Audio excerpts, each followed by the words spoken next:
And now here's Jay.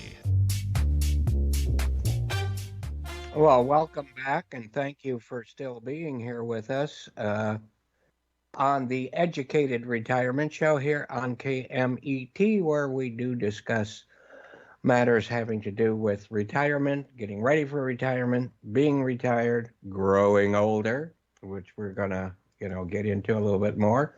But we are very, very lucky in that our two great guests are still with us to finish up some of the discussions that we started. So consider us lucky, all right? We ain't always lucky, but we're lucky today.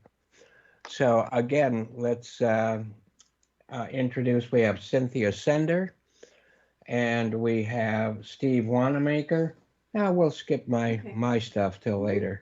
Don't worry about it. We'll catch up with me later.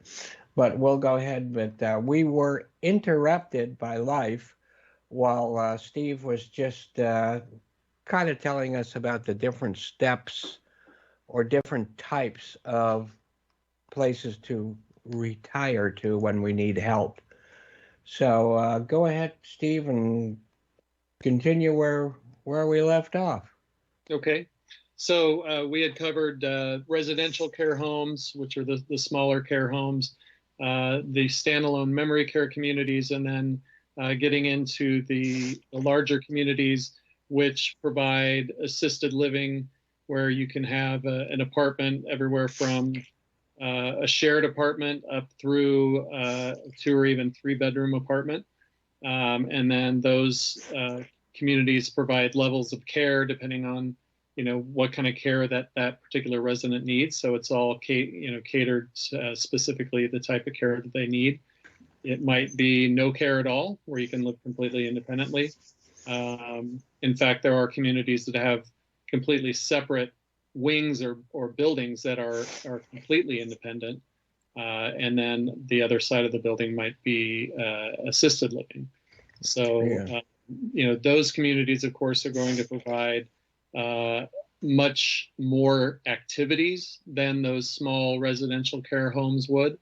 You're going to have, restaurant-style dining, where you go down to the restaurant and order off of a menu and be served by waiters and waitresses, just like you would in a restaurant. And of course, they're going to provide housekeeping. Usually once a week, they'll do laundry in terms of linens once a week as well. They can do personal laundry. Some of those communities have laundry right inside the residence room, and some of them have them on the floor, depending on what you're looking for. So a lot of different types of options for folks to be able to choose their next home. Yeah, I've got a cousins that live in a place that sounds just like. I mean, it's really nice. They basically live in a single-family home. The only connection to any other thing, there's 2 to a building in their section, and I believe I'm correct in saying that the only wall that's shared is the garage wall, because you have your own garage. You've got your own little apartment, but your own home, and with a backyard, little, enclosed patio, backyard area. And there is, like you say, a dining room where they can, not too far away. They can go there. They can order food to go, I think. They can even, during the COVID, when it was a little stronger, they were also delivering. So as time goes on and their needs become more and more, or anybody's needs become more and more, it's there. They don't have to look at moving somewhere else again, because it goes from like almost complete independence to being dependent, and it's all covered there. Right. So So it's like the last. I hate to use words. It's the last place to retire to. So, that's not too bad, really. But they're probably pretty costly. I have no idea what that costs him, but, I suspect it's pretty costly to do those. I will say, Jay, that, it's much more common to hear people after they've moved into a community say that they should have done this a year ago, 2 years ago. than regretting the decision to move. Yeah, because basically on that costly thing I was saying, it's costly to live at home too. And sometimes it's more costly to stay at home. So yeah, it's, you have to juggle those things. And, you're usually in a pretty good position if you know that you are going to be covered health-wise. Because I don't know to what extent the health, but I know the care is there. And if you do need health care, I'm sure they will bring it in, right? Yeah, you can have home health come in and provide care. There are doctors that come and do, really doctors that all they do are house calls. They have house call Uh-huh. services, and all they do is they go into senior living communities and do appointments there. And of course, lots of different tests can be done inside those communities as well, whether it be Right. X-rays or labs. So there's quite a bit of Yeah. I think things that people can do that don't require going out to a doctor's office. Right. I think with the I think there's always a misconception, and I have a lot of people ask me, well, does Medicare pay for this? And Medicare does not pay for assisted living or long-term care. Medi-Cal, or the California version of Medicaid, can provide long-term care, but not typically in these types of communities. There's a waiver program that has quite a long waiting list that does have some potential. There's a very select few communities that actually have chosen that path to be paid for by Medi-Cal. But really the one type of insurance that does pay for it, and it's an excellent plan to have, of course, is long-term care insurance. Yeah. And of course, when you're young, you never think about needing long-term care insurance. It's only as the clock moves forward to closer when you need it, and then it becomes more expensive because it's right around the corner. But it really should be, I agree with you, it's something that should be looked at by everyone to see, to see whether they can afford it or not. And if you never need to use it, well, too bad. At least you were covered. And in a way, it's good if you do use it because that means you're living that much longer. So that's okay. Right. And I think like with these people I was talking about way back when the vaccines were first available, it took a long time for a lot of people to get on lists, but the facility that they were at got it all done for them, and they were able to get vaccinated very quickly. So there's a lot of things you don't think about that come with the package. Yes, no doubt. And of course, you don't want to go out and look yourself because you'll look forever. You need somebody like Steve or Stephen, I'm not sure what you go by, but Mr. Wanamaker will be able to answer so many of those questions for you, and and guide you in the right direction. And Cynthia, let me ask you: are there any guidelines you go by when you think that people under your care should start looking for another place to live? I would say that it typically is a memory care client. We can effectively handle memory care, dementia care at home with caregivers. But when it goes from the mild or moderate stage to advanced, I would say that is a really appropriately handled in a community, a care community. That would be one scenario. And the other scenario would be, which I alluded to previously, when somebody is starting to require more and more care, overnight care, and it becomes too costly, then it's more appropriate to look into other options where they would have, like Steve mentioned, in the boarding care homes, they have overnight caregivers that are awake. That's part of pay for. So yes, there are reasons why care does move from one setting to another. We actually call that transitions in care. Right. a care transition from the home to a community.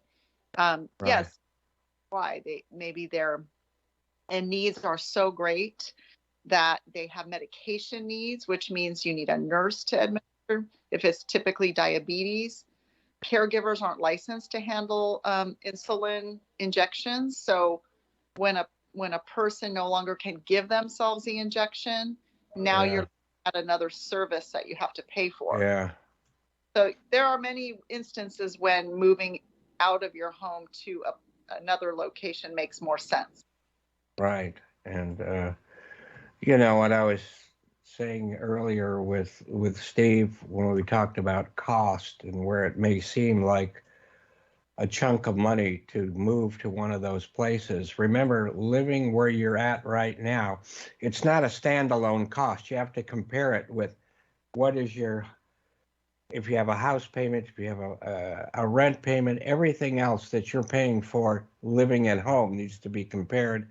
And you might therefore find that it's just as inexpensive, if not better, to be living in one of these places Steve is talking about. And of course, a lot of people like to stay at home as long as they can, and that's where you come in, right, Cynthia? Exactly. I mean, we absolutely have had clients that we cared for years and years and years, and their desire was to stay in their home until the very end, and we were able to accomplish that. So Yeah. it's a wonderful thing when you're able to do it, and the family is in agreement, and it is something that they can afford. And I think a lot of that has to do with what kind of support they have. I mean, if you don't have a lot of relatives living nearby or, you know, support people like that, you've got to look at the alternatives that Steve has, I think, as soon as possible. And, you know, you've got this, a lot of people, I think, still have this stigma. I mean, I work in reverse mortgages, and a lot of people have a huge stigma about that. And a lot of people have a stigma about a quote, nursing home. And, you know, that's not true, not at all. And knowledge is, I think, you know, the important part of that, which Steve is really, has laid a lot of that knowledge on us, you know, so I think we've got, between the two of you, we've got pathways to make it all the way down the line, and which is great. And, you know, I can't think of anything better than, you know, having support like both of you give to our aging community. Well, thank you. It's really an honor to serve seniors and to that make their last, you know, their last, you know, part of their lives very comfortable for them and manageable. And, you know, for me, it's something that is just something I enjoy. I know Good, Steve good. enjoys helping families. You know, we have a heart to do this type of work. Yeah. It's not a profession you jump into, you know, like I'm going to sell cars, I'm going to sell home. I mean, hopefully that's not why you're doing it. Right. You're doing it because you care. Exactly. And we need care. Even younger people need to be cared about. But I don't know about younger people yet. I mean, that's been a long time for me since I've been younger, that I know of anyway. So, but yeah, growing older is an adventure, and I hope I got a lot more. Hope I got a lot longer to go, and it's great to know that people like yourselves are out there for people like me and for everyone else who is aging, because it makes it more comfortable to think about, to knowing that both of you are out there. People like you, and especially you guys, are there. So I don't want to keep you. I mean, I'm happy to keep you another hour, but um, why don't you go ahead and both of you tell us how the listeners can get a hold of you? And let me just say that don't wait until you need these services before calling these people. One thing I learned from Ron Siegel's show, Household Board of Directors. In other words, call these people, interview each other, and know who you're going to need or who you're going to call when the time comes. So call both of our guests here now in advance I mean, you don't have to call them Friday night, but, you know, in advance, ask them all the questions you want. You know, get to know them now and keep their numbers for when you do need their services. So if you always wait until it's time to need those services, sometimes you get in a rush, you don't make the best decisions. Get a hold of them now. Get their information now and have it on hand. So go ahead and give your information out again. And since you're there right now, Cynthia, might as well start with you. Sounds great. I'm Cynthia Sender, and my company is called Care Assist Services. And we have a phone number that is answered 24 hours a day, 7 days a week by a live person. And that number is 949-276-8413. And again, I'll say it one more time. That's 949-276-8413. And just want to thank you for having us, and to let the callers or listeners know that there is no charge for having an in-home consultation and just getting that advice. Charge for that process. If somebody suspects they may have a need, they're not sure, I'm happy to set up that appointment to meet with them. Thank you so much. And Steve? Yeah, Jay, again, Steve Wanamaker is my name. My company is Oasis Senior Advisors. Nice name, by the way. Thank you. And my number is 949-535-1599. 949-535-1599. And let me just, you know, correct me if I'm wrong, but you know, you mentioned Orange County a couple of times, but I believe that you're definitely open and work in other areas, correct? Both of you? You know, I can help folks across the country because I'm part of a larger system. So, you know, even if people need to find a place for their loved one in Dallas or Chicago or Florida or you name it, we can help. Right. And Yep. Cynthia, I'm sure you too are available, and your services are available. Yes. Yeah. In many parts of LA County, Orange County, Inland Empire. So yes, a pretty big bandwidth there. And if I cannot help somebody, I probably will have a good referral for them. Great. Well, I want to thank you both so much. It's been great. And it's always a great learning experience for me, and I'm sure for the listeners too. So thank you so much, both of you, one more time. Thank you, Jay. Look back again. Thanks for having me. Love to. Oh, believe me, it's a pleasure having you both on the show. Take care of yourselves now. Okay. You too. Happy holidays. Okay. Thank you. You too. Bye-bye.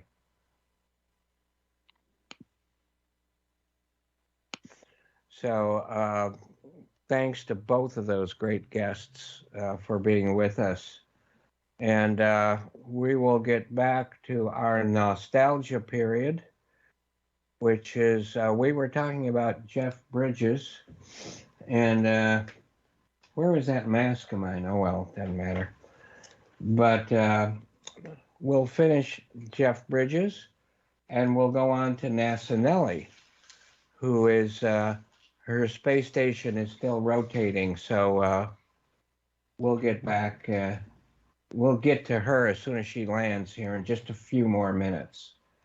So we're talking about Jeff Bridges and Big Lebowski. Maybe the most famous, if not one of the most famous films he has been in. And of course, this is the real Jeff Bridges here. Remember this? There you go. The dude. The dude is right here. Anyway, The Big Lebowski, 1998. I can't believe it's that long ago. Directed by the Coen brothers, who also directed our, what do you call it? The Future Is Now, the Hudsucker Proxy. But this film starred John Goodman, who was also a serial killer in what's the name of the other movie? The Barton Fink. Yeah. I love Barton Fink, another Coen Brothers earlier film. Julianne Moore, John Turturro, Philip Seymour Hoffman were all in that film. And he was also in The Man Who Stared at Goats, 2009, directed by Grant Heslov, starred George Clooney, Ewan McGregor, and Kevin Spacey.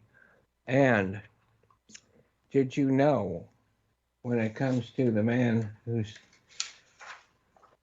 I love this whole thing about the One Earth regiment or One Earth battalion. It was true. I'm not saying everything in the film was true, but the whole thing about remote viewing and all this kind of stuff was definitely true. So, did you know Jeff Bridges' character is based on Lieutenant Colonel James Cannon, who took a leave of absence with pay to go on a fact-finding tour of the New Age movement. George Clooney's character Lynn Cassidy is partially based on remote viewer Joe McMonagle and Lynn Buchanan. I'd say the most famous one was there's a story about Pat, forgot his last name, but about how he died, or if he actually died of natural causes. But I'll tell you, if I had time, which I don't, I would probably be taking classes in remote viewing. I know they were having them at UCLA, which is a bit of a trek, but maybe they have mail order, or it used to be called mail order, or remote learning for remote viewing. Then there was Bad Times at the El Royale. Love this movie too. And there you go. Director was Drew. What? Terry Gilliam group was Monty Python. No, I think I said that. Okay. I think I said that Terry Gilliam was with Monty Python. If I didn't, I've forgotten. I'm saying it now. Anyway, Bad Times at El Royale was 2018, directed by Drew Goddard. Also did Cabin in the Woods. Oh, is that great or what? I love Cabin in the Woods, but Bad Times at El Royale, I'm not sure which came first. Do you? I don't know. Anyway, starred John Hamm, Dakota Johnson, and Chris Helmsworth. You know that. Anyway, don't worry about it.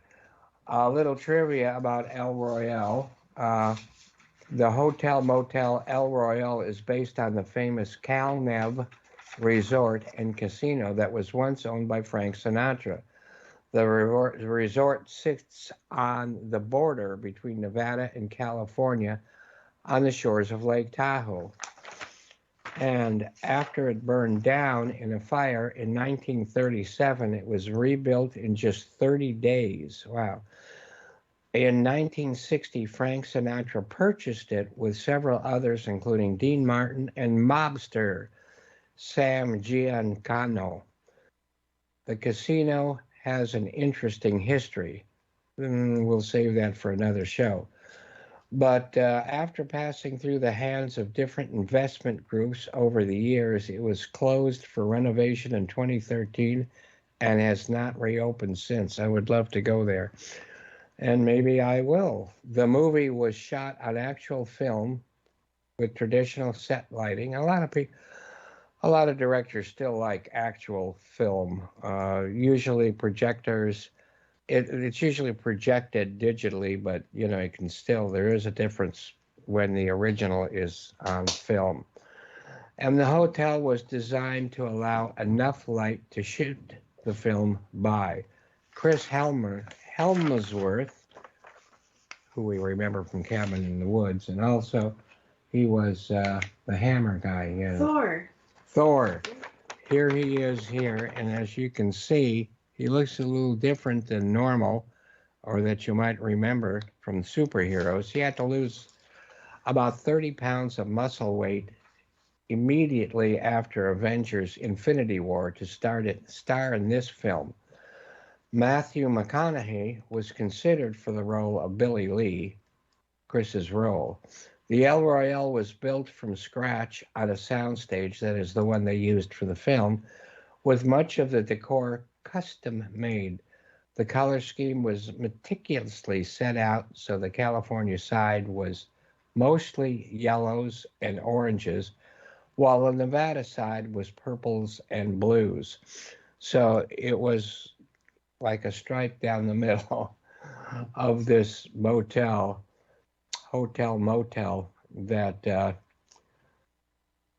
actually straddled both. I don't know whether it was close to, but in the film it was definitely half of the rooms and half of the lobby was in California and the other half was in Nevada. And a pretty interesting story all in all. So we've got NASA Nellie. I think the space station is just about coming around. So let's see. Let's give a listen, please, for there's NASA Nellie's retro rockets. And without further ado, we're going to have NASA Nellie talk about the Kecksburg UFO incident. Go ahead, please, NASA Nellie. The Kecksburg UFO Incident. Roswell, New Mexico had its crash. Phoenix had its lights, but on December 9th, 1965, in the woods of Kecksburg, Pennsylvania, a bizarre occurrence was about to take place that would make one of the most famous UFO happenings of all time, along with the usual military involvement and attempts to cover up. The Kecksburg UFO Incident.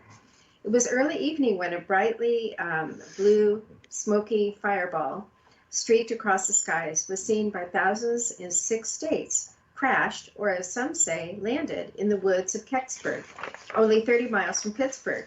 That alone was not as outrageous as the immediate presence of the U.S. Army and state police, followed by engineers and scientists. The testimony of several local witnesses in researcher Stan Gordon's film, UFO Crash Kecksburg, The Untold Story, spoke of descriptions of that event. The local radio station was flooded with calls, including the Pentagon. Here is what some of the actual witnesses had to say. Larry Snyder claims armed military appeared and said the object was a meteor. Lillian Hayes said the military chose their home as a command post, using their telephone and forming small groups meeting in their backyard. Even members of NASA showed up. Mr. Billybush was home tinkering with his 64 Corvair. He managed to see the object and said it was a burnt orange copper-like color with surrounding vapor of blue flames and sparklers. Looked like it was controlled and looked like it landed, not crashed. He drove after it and said it was half buried in the ditch, several feet long and shaped like an acorn. It was smoldering and crackling sparks were coming off of it and had a heavy scent of sulfur. He said, I went down and stood behind a tree and watched it about 10 feet away. He heard people tramping through the woods. He said he was very scared and went back home. James Romansky, a volunteer fireman, said that he and his team investigated this scene and saw the object, and it had no seams, rivets, or windows. Said it looked like that someone had taken liquid metal and poured it into an acorn-shaped bowl, and it appeared as one solid piece of metal, but had a bumper of hieroglyphics-type images engraved in the metal. He said it was about 10 to 12 feet or more in length, and a grown man could have easily stood up inside the device.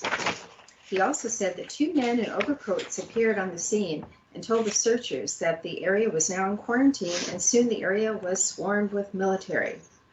Jerry Bitters, a Pittsburgh jazz musician, drove to the site with friends after hearing a possible UFO had crashed. He said to his surprise that they got closer to the area. He actually saw that craft in the back of an Army's flatbed tractor trailer and said it was about the size of a Volkswagen and bell-shaped, and at this point was uncovered. There were the hieroglyphic markings that were easily visible. Bidders never forgot the tone of voice of a military officer ordering servicemen to get him and his friends out of there. Ivan T. Sanderson of the National Investigations Committee of Aerial Phenomena wrote a report based on his interviews with witnesses. He calculated a speed of 1,600 miles per hour. Pilots spoke of being buffeted by shock waves as the thing passed them. There were also stories of a sonic boom, vibrations on the ground, and a smoky trail that remained visible for up to 20 minutes. And during the final few miles of its flight, the object seemed to change course. This eliminates the astronomical explanation of a meteor. The list goes on and on. Was it a ship from outer space or a military experiment gone wrong? Was it a Nazi craft returning to Earth from the past like a time machine, or was it a Russian satellite? Not surprising that all the original military records regarding the investigation were mysteriously lost and so far never recovered, but not altogether forgotten. The Kecksburg UFO incident remains to be one of the most unusual events, and with such a collection of witnesses that stand by their claims to this day.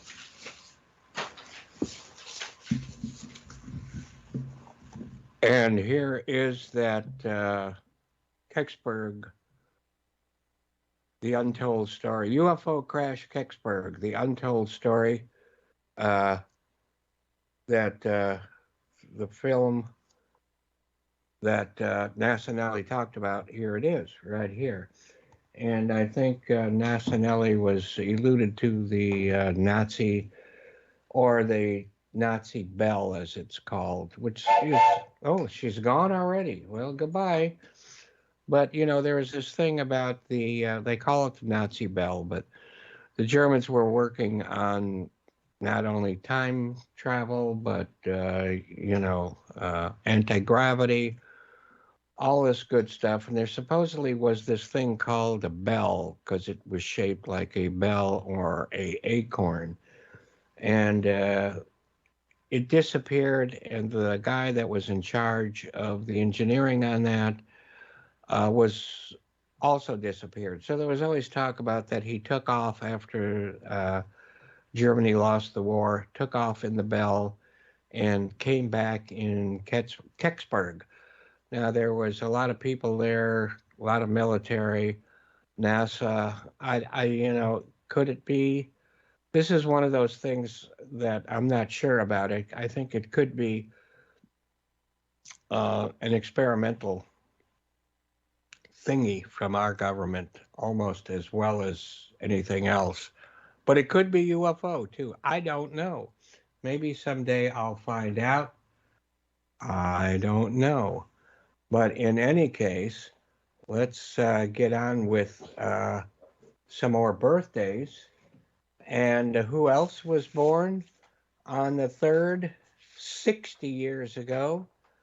1960, Julianne Moore is now 60 years old. So Julie Ann Smith is an American American actress and author. I didn't know she was an author, but she was born until this. And she was born at Fort Bragg, North Carolina. Not Fort Bragg in California, where the skunk train leaves from. Her father was in the Army, and her mother a Scottish social worker. She and her family moved often due to their father's occupation. What is what her father did? Occupation. The constant relocating made her an insecure child, and she struggled to establish friendships. When Moore was 16, her family moved to West Germany, where she attended high school and did some acting in school plays.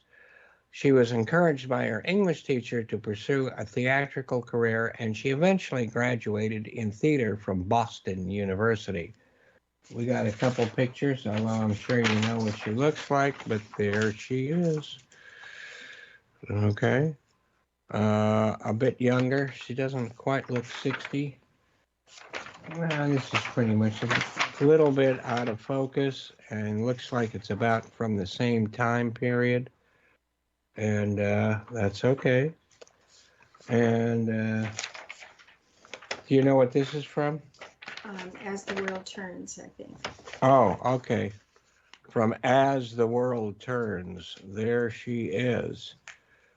And the world was turning pretty well for her, I guess. So once Moore moved to New York City after graduating, she worked as a waitress and began her career with off-Broadway theater. Her first screen role came in 1985 in an episode of the soap opera The Edge of Night, and the show As the World Turns followed. She continued studying acting and participated in workshops and made her film debut in Tales from the Dark Side, the movie. Now, was she a regular on As the World Turns? I'm not sure how long. Okay. So Moore starred in over 88 films, and she's been nominated for 5 Oscars and won one for Best Actress in Still Alice. Huh? Aside from her acting career, she is also a children's author and has published her Freckle Face Strawberry series of books. She wasn't talking about me with Freckle Face, no. The books have been adapted into a musical which premiered at the New York World Stages. World Stages in New York. Okay, yeah, the New York World Stages are probably in New York. And she is a pro-choice, gay rights, gun control activist. She has been an artist ambassador for Save the Children and a supporter of the majority Stoneman Douglas High School students in Parkland, Florida, and the March for Our Lives. So a short film starring Julianne Moore would be Benny and June, 1993, directed by Jeremiah Checkick, starring Johnny Depp.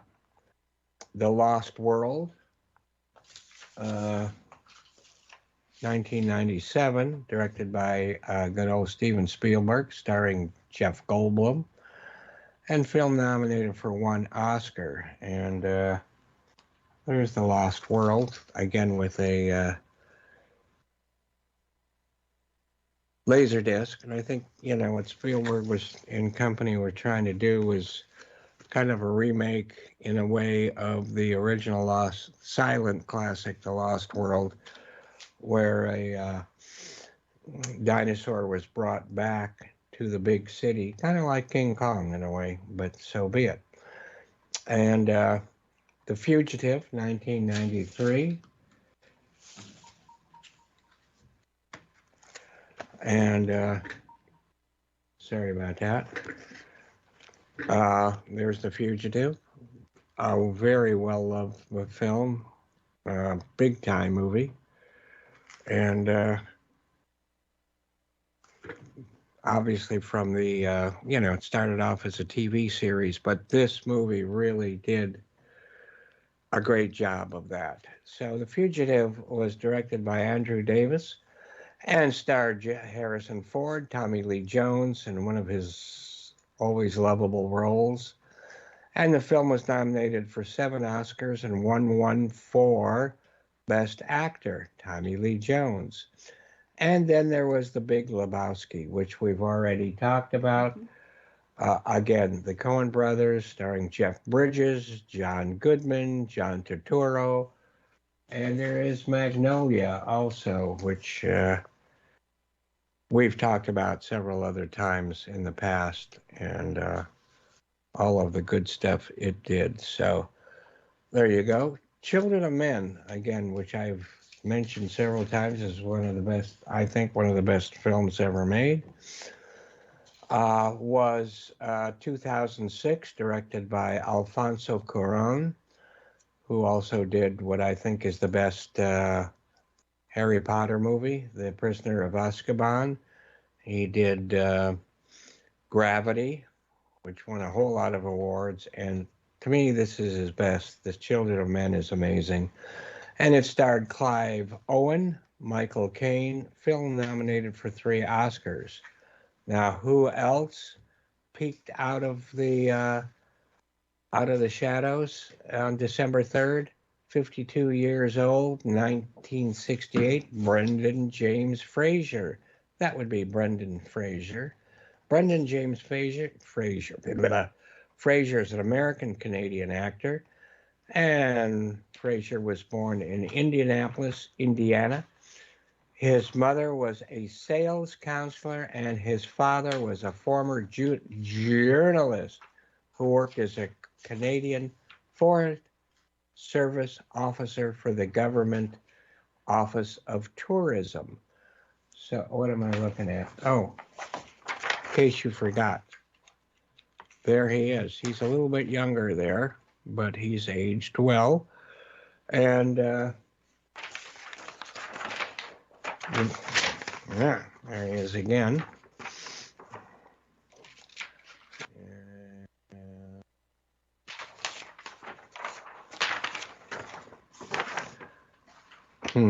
This looks like it came from The Mummy. And then here's a more recent picture, looking a bit older here, but you know, that happens to all of us. So, Frazier's family moved often during his childhood, just like Julianne Moore's family did. He attended Upper Canada College, a private boarding school in Toronto, and began his interest in acting.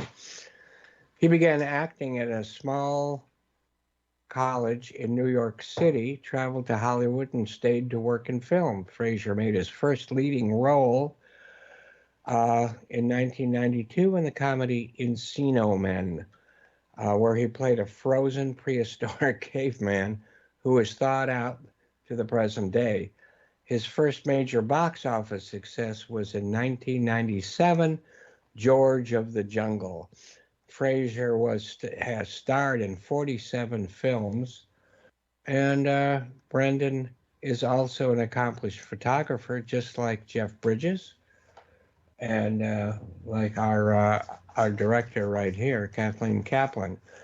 And he has served he has used several instant cameras, and a Holga with a Polaroid back. Don't know what that is, a Holga. Do you know what that is? I've seen it at Urban Outfitters. Oh, I guess it's at Urban Outfitters right now, a Holga camera. Anyway, the book Collector's Guide to Instant Cameras has a dedication to Frazier.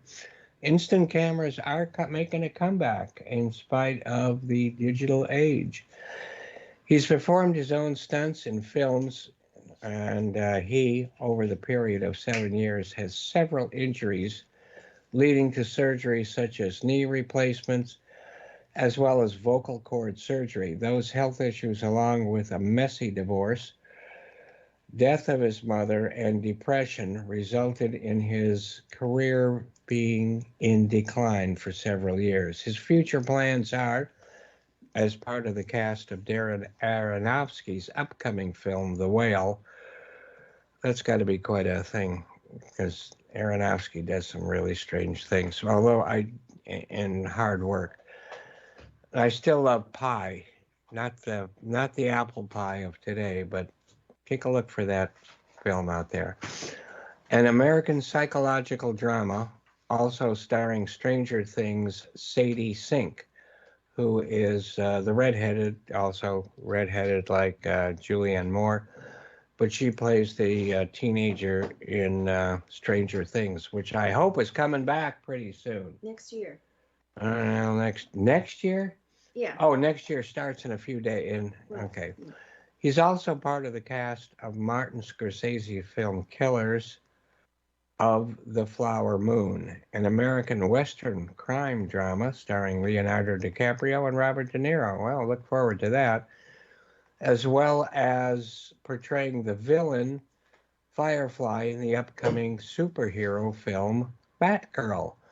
Short list of films Brendan Frazier has been in is Gods and Monsters, kind of a dark cover. Don't know if you can see that or not. Gods and Monsters, really good, more serious kind of film for him. The director was Bill Condon, starring Ian McKellen as the director of James Whale. the famous director James Whale, who did Frankenstein and of course Bride of Frankenstein and so many other. Bride of Frankenstein still the best of all of those. It also starred Lynn Redgrave, and the film was nominated for 3 Oscars and won 1 for Best Writing. The Mummy, which was directed by Stephen Sommers, starred Rachel Weisz. Film nominated for 1 Best Sound. Oscar. Crash, 2004, directed by Paul Hagee, starred Sandra Bullock and Don Cheadle, and nominated for 6 Oscars and won 3, including Best Picture. You know, I forgot to show you The Mummy. The Mummy, which was, in my humble opinion, much better than The Mummy Returns. But The Mummy was very, very entertaining. Mm-hmm. Okay. Journey to the Center of the Earth. I love that one. It's in 3D. And do we have glasses for this? In there. Oh, so 3D glasses come with this. It's got kind of a 3D cover. I don't know if you can see. 4 pairs of 3D glasses included inside. There it is. But Journey to the Center of the Earth was directed by Eric Brevig, starred Josh Hutcherson, Anita Brem, and we've got a few honorable mentions as we're wrapping up the show here.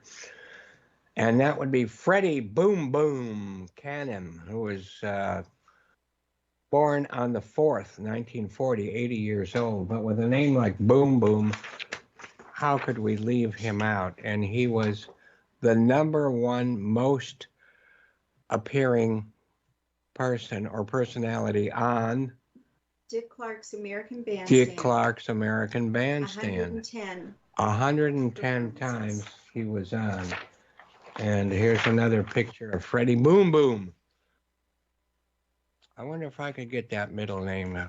J. Boom Boom Kaplan. What do you think? No? Mm-mm. And he's a lot of times he shows up on Sven Gulli's show. And I mean, like clockwork, we watch Sven Gulli every Saturday night at, locally, out of Chicago it comes, but locally it's on Me TV, which we don't watch except on Sven Gulli, which is every Saturday at 8 o'clock. And what's on this Saturday? I'm not sure. Well, we're not sure, but so be it. There's Boom Boom. So, Boom Boom was Boom Boom Cannon, December the 4th, 80 years old. Frederick Anthony Picariel Jr. is an American rock and roll singer whose biggest international hits, including Tallahassee Lassie, Way Down Yonder in New Orleans, and Palisades Park. He appears occasionally on Sven Gulli TV show where he performed his hit, The Sven Gulli Stomp. And to wrap things up, as I cough, this day in history, killer fog hovers over London. That was December 4th. So look out tomorrow for this. 1952. And London was trapped in a deadly cloud of fog and pollution for 5 days. At the time, the city ran on cheap coal, and everything from generating power to heating homes was on that same cheaper type of coal. I remember when that happened, when an cyclone, an anticyclone, whatever that is, caused cold air to stagnate. London, the sulfur dioxide carbon dioxide and smoke mounted and ended up choking as many as 12,000 people to death. Ouch! Anyway, kind of led to the Clean Air Act of 1956 in the United Kingdom. There's a quick picture of what that kind of looked like. And as we are making our way through the smog, let me thank everyone and our great guests. Here's another one. Great guests that were with us today. And thank you so much for being a part of today's show and listening. Have yourself a great week, a prosperous and, stay safe and productive week. And again,